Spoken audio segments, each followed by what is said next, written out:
Hey there. Let's talk more about energetics and the energetics of the body.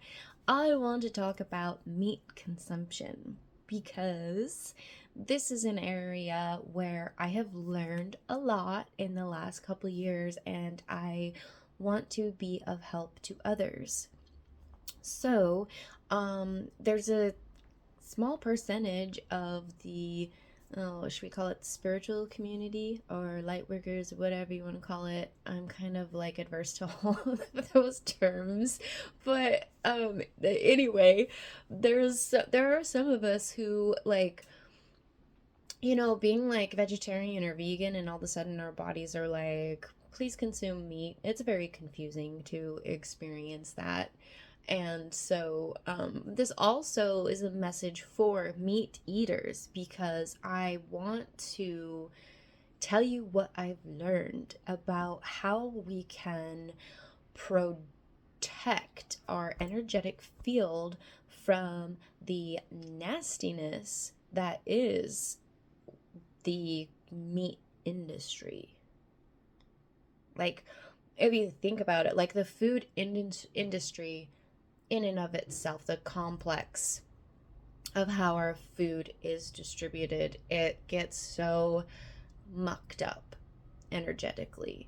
So, um, a little brief history on me. Gosh, like 2021, I experienced this like um kind of like, people call it their spiritual awakening. I kind of like underwent this experience of just, I don't know.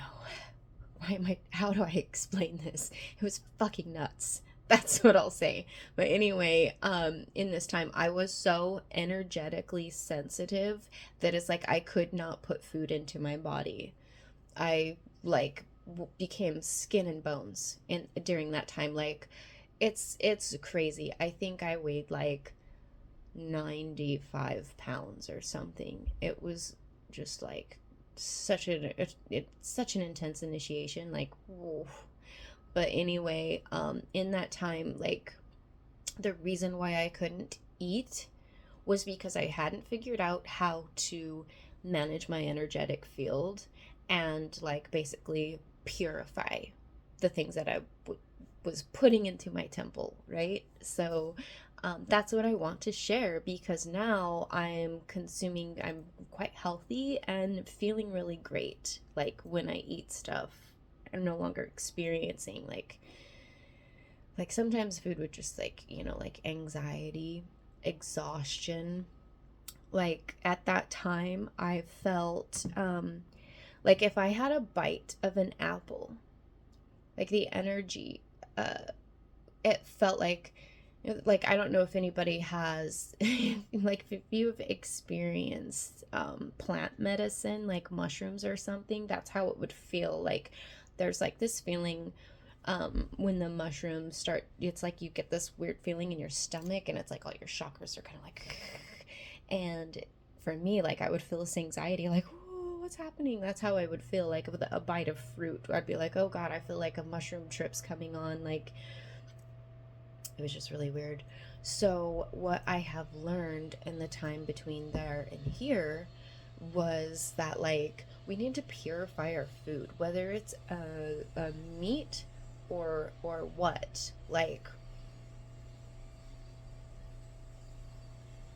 sorry, just even thinking about the things that we are presented with to put into our bodies and things that we're told are healthy is just like a little distracting. But anyway, um, so a simple offering that I do before I consume something is I hold my plate like this journal is my plate and it's like sitting on the table. I kind of like put my hands on it or around it, or put a hand over my heart, and I imagine the energy of my heart field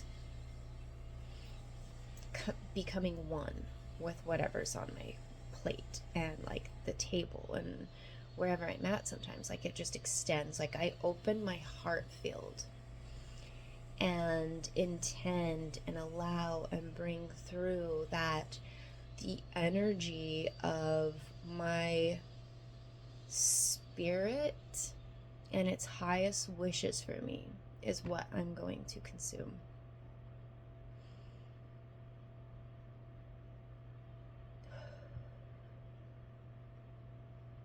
That feels good.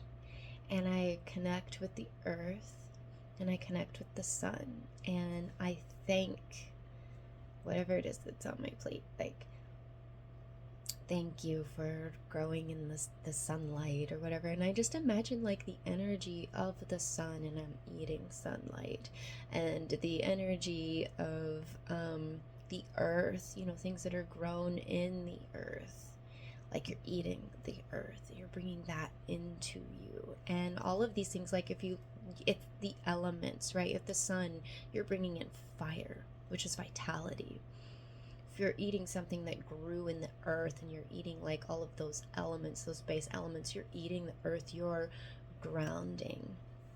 So connecting that with consuming meat and animal products, my request and invitation is that for humanity to no longer perceive meat as a food, as a like, and I'm not saying don't eat meat.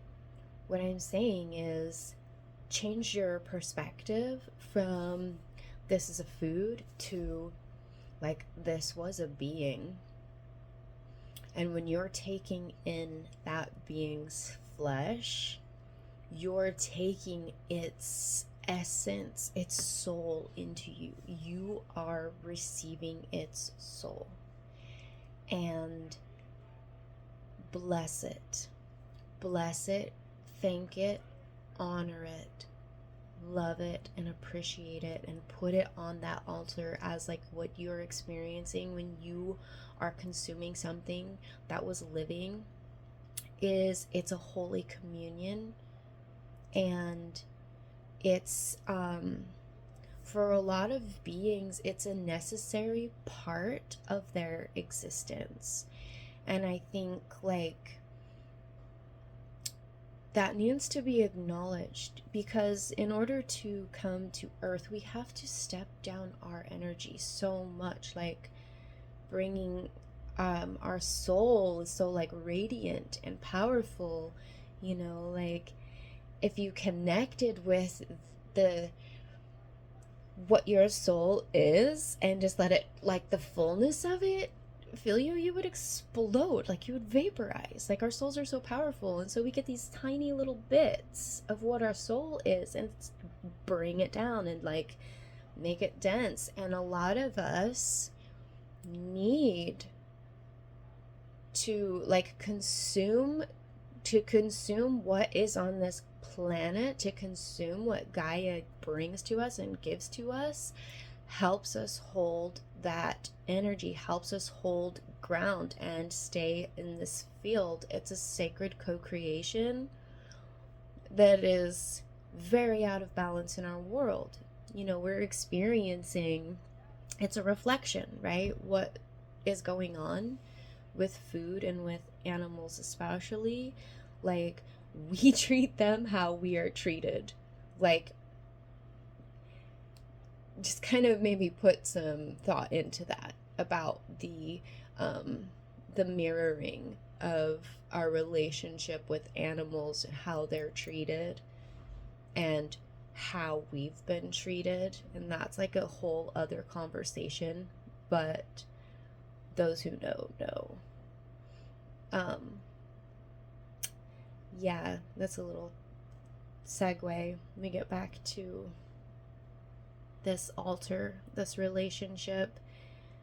For me, I have been really strongly guided to connect with cow, and I have been like, and I have this like beautiful little sticker that I keep really close to me.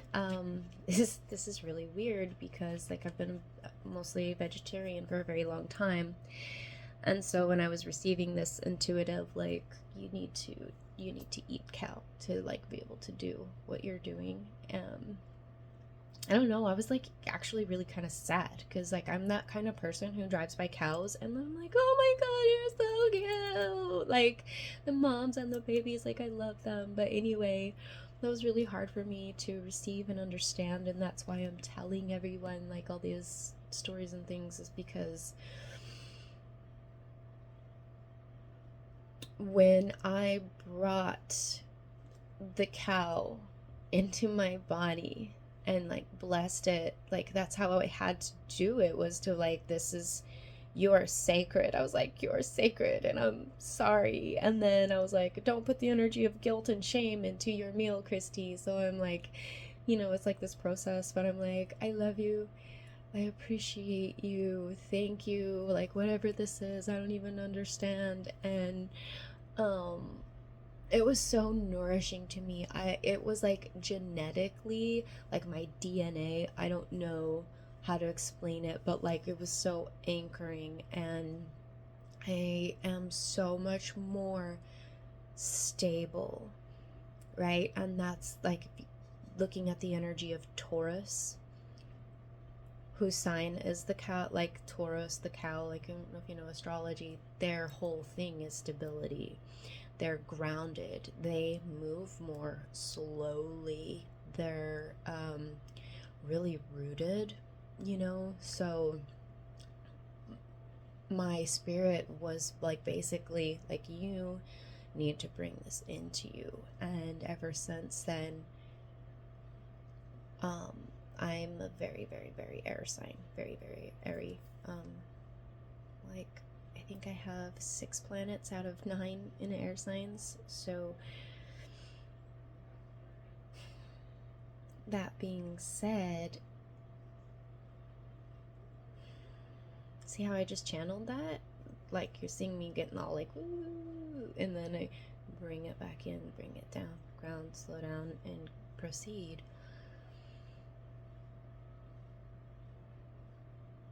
So this feels mostly complete, but I'm also kind of sensing like there's something else. So I'm just gonna give it a second.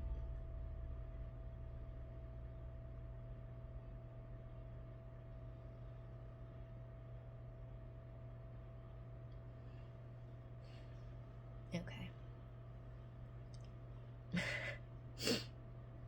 You ever have that experience where your spirit wants you to do something and it's like, oh, do I have to? Okay, I will. But it's not like a do I have to, but it's a little bit of a challenge. So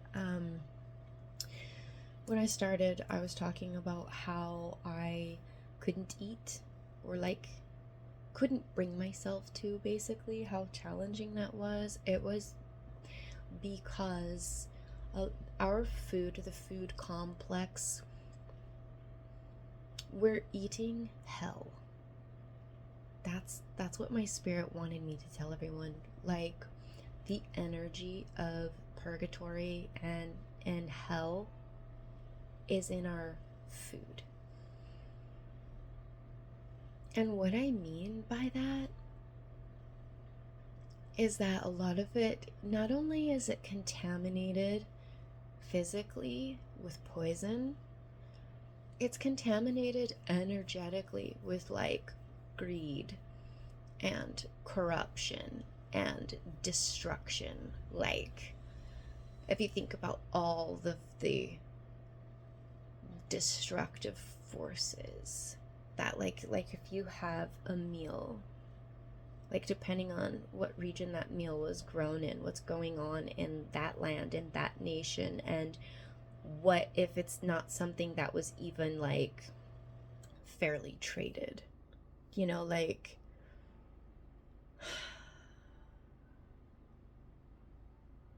there's a lot of rape in our world, and that energy sticks.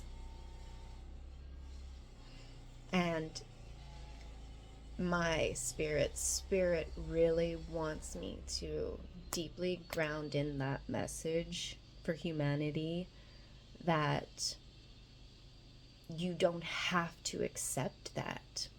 You do not have to accept that into your body, into your energetic field.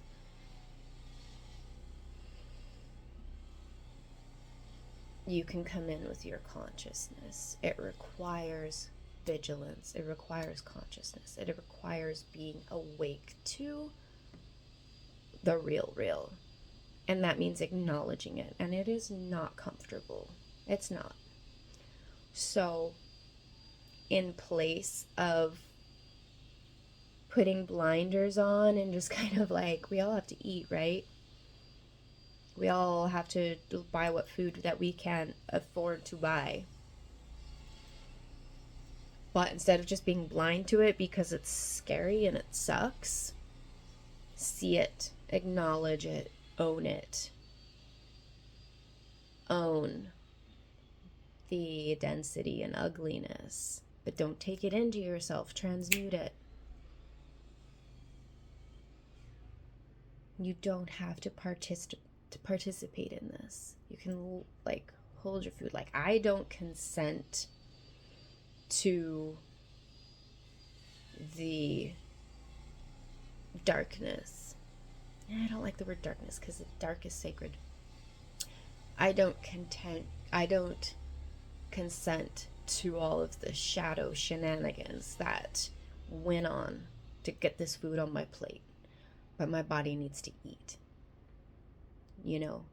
Like, say no. Say no. And then fill it with love. Fill it with love. And you can bless the shit out of everything in those moments. I bless where this came from. I bless the lands where this food was grown. I bless the people who did the work to get it here right now to me.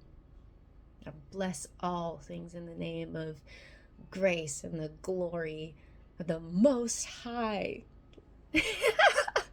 I love praying. Like, I freaking love praying. I'm curious to see like how my energy, the second I start praying, I'm like blazing. Okay, anyway. Yeah, so there's a lot coming through me about protecting your energy field. So we talked about like energy from others coming in, energy from within ourselves with our shadow nature one like going out. Don't project that stuff out in the world, because guess what? You know? Like, you don't want that. It's like sending out a spell, like a bad woo-woo spell, and it goes out into the world, collects a lot of energy, and comes back and just like hits you, and it sucks. So don't do that. Send all that stuff up and out. Give it back to your soul, back to the light, and learn from it. Bring in the lessons. Like, why was I feeling that ugliness about that situation? You know, someone cuts you off, you feel a rush of energy. Don't send them hate or whatever. I don't know. You know, these are like just weird little examples, but yeah. Protect your energy, friends. Protect your energy. Love yourself. The more that you stay grounded in who you are, in your self-love, the more that you become protective of what is yours. Like, stake your staff in the ground. Like, you'd reach up and pull that ace of wands from the sky that's like, just like there's this floating wand. You grab that wand, you stake it in the ground, and you're like, yeah, this is mine. This is my body. This is my energy field. This is my world. And I decide what comes to me. It comes through me. And hold that. It feels really good. Now it feels complete. So bless you. All the good and wonderful things. Okay, bye.